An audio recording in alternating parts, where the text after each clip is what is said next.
Chapitre 623. Apparition à Joseph d'Arimathie, Nicodème et Manaën. Le 4 avril 1945. Manaën descend d'un bon pas, avec les bergers, les pentes qui séparent Béthanie de Jérusalem. Une belle route mène directement à l'Olivier. C'est vers elle que tourne Manaën, après avoir quitté les bergers qui veulent entrer dans la ville par petits groupes pour aller au Cénacle.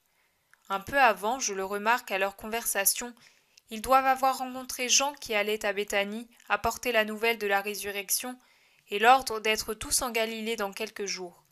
Si les bergers quittent Manaën, c'est parce qu'ils veulent répéter personnellement à Pierre ce qu'ils ont déjà rapporté à Jean, à savoir que le Seigneur, en apparaissant à Lazare, a demandé aux apôtres de se réunir au Cénacle. Manaën monte par un chemin secondaire vers une maison au milieu d'une olivier. C'est une belle demeure, entourée de cèdres du Liban, qui dominent de leur masse imposante les nombreux oliviers de la montagne. Il entre avec assurance et demande au serviteur qui est accouru. « Où est ton maître ?»« De ce côté, avec Joseph qui est arrivé depuis peu. »« Dis-lui que je suis ici. » Le serviteur s'éloigne, puis revient avec Nicodème et Joseph. Les voix des trois hommes se mêlent en un seul et même cri. « Il est ressuscité !» Ils se regardent, étonnés de le savoir tous. Puis Nicodème entraîne son ami dans une pièce intérieure. Joseph les suit.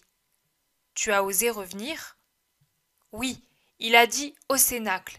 Je désire vivement le voir, glorieux désormais pour m'enlever le souvenir douloureux que j'ai de lui, attaché et couvert d'immondices comme un malfaiteur frappé par le mépris du monde. Nous aussi nous voudrions le voir, aussi pour nous enlever l'horreur du souvenir de son supplice, de ses blessures sans nombre. Mais il ne s'est montré qu'aux femmes, murmure Joseph.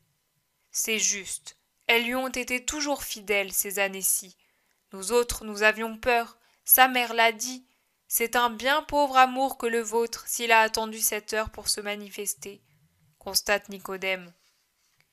Mais pour défier Israël qui lui est plus opposé que jamais, nous aurions bien besoin de le voir. Si tu savais, les gardes ont parlé. Maintenant les chefs du Sanhédrin et les pharisiens, pas encore convertis par une telle colère du ciel, sont à la recherche de tous ceux qui sont au courant de sa résurrection pour les emprisonner. J'ai envoyé le petit Martial. Un enfant s'échappe plus facilement prévenir ceux de la maison de se tenir sur leur garde. Ils ont puisé des deniers sacrés dans le trésor du temple pour payer les gardes, afin qu'ils prétendent que ses disciples ont enlevé le corps de Jésus, et que la résurrection dont ils ont parlé n'était qu'un mensonge, dû à leur crainte d'être punis.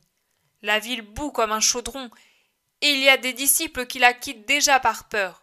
Je veux parler des disciples qui n'étaient pas à Béthanie. Oui, nous aurions besoin de sa bénédiction pour avoir du courage. Il est apparu à Lazare. C'était environ l'heure de tierce. Lazare avait l'air transfiguré. Lazare le mérite, mais nous, constate Joseph. Oui, nous sommes encore envahis de doutes et de pensées humaines comme d'une lèpre mal guérie. Et il n'y a que lui qui puisse dire « Je veux que vous en soyez purifiés ». Il ne nous parlera donc plus maintenant qu'il est ressuscité. À nous, qui sommes les moins parfaits, demande Nicodème. Et il ne fera plus de miracles pour châtier le monde, maintenant qu'il est sorti de la mort et des misères de la chair, s'interroge de nouveau Joseph. Mais leur question ne peut avoir qu'une réponse, celle de Jésus. Or elle ne vient pas. Les trois hommes restent accablés. Manaën propose alors. Eh bien, je vais au Cénacle. S'il me tue, il absoudra mon âme et je le verrai au ciel. Si je ne le vois pas ici sur la terre, Manaën est tellement inutile à ses troupes que s'il tombe, il laissera le même vide qu'une fleur cueillie dans un pré, qui en est tapissé. Cela ne se verra même pas. Il se lève pour partir, mais pendant qu'il se tourne vers la porte, celle-ci s'illumine du divin crucifié, qui, les mains ouvertes en un geste d'étreinte, l'arrête. Paix à toi, paix à vous. Restez là où vous êtes, Nicodème et toi. Joseph peut encore aller là-bas s'il le juge bon. Mais vous m'avez ici, et je vous dis ce que vous demandiez. Je veux que vous soyez purifiés de ce qu'il reste d'impur dans votre foi. Demain vous descendrez en ville. vous irez trouver les frères. Ce soir je dois parler aux seuls apôtres. Adieu, et que Dieu soit toujours avec vous. Manahen, merci, tu as cru mieux qu'eux. Merci donc aussi à ton âme. Quant à vous, je vous remercie de votre pitié.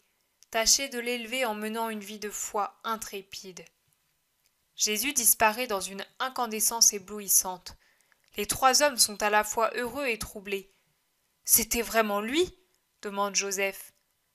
N'as-tu pas entendu sa voix ? Répond Nicodème. La voix, un esprit aussi peut la voir. Toi, Manahen, qui étais près de lui, que t'en semble-t-il ? C'était un vrai corps, très beau. Il respirait, je sentais son haleine et il dégageait de la chaleur.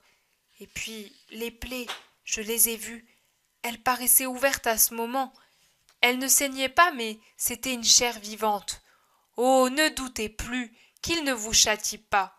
Nous avons vu le Seigneur, je veux dire Jésus redevenu glorieux comme sa nature le veut. Et il nous aime encore. En vérité, si aujourd'hui Hérode m'offrait son royaume, je lui répondrais « Ton trône, ta couronne, ne sont pour moi que poussière et ordure. Rien ne dépasse ce que je possède. J'ai la connaissance bienheureuse de la face de Dieu.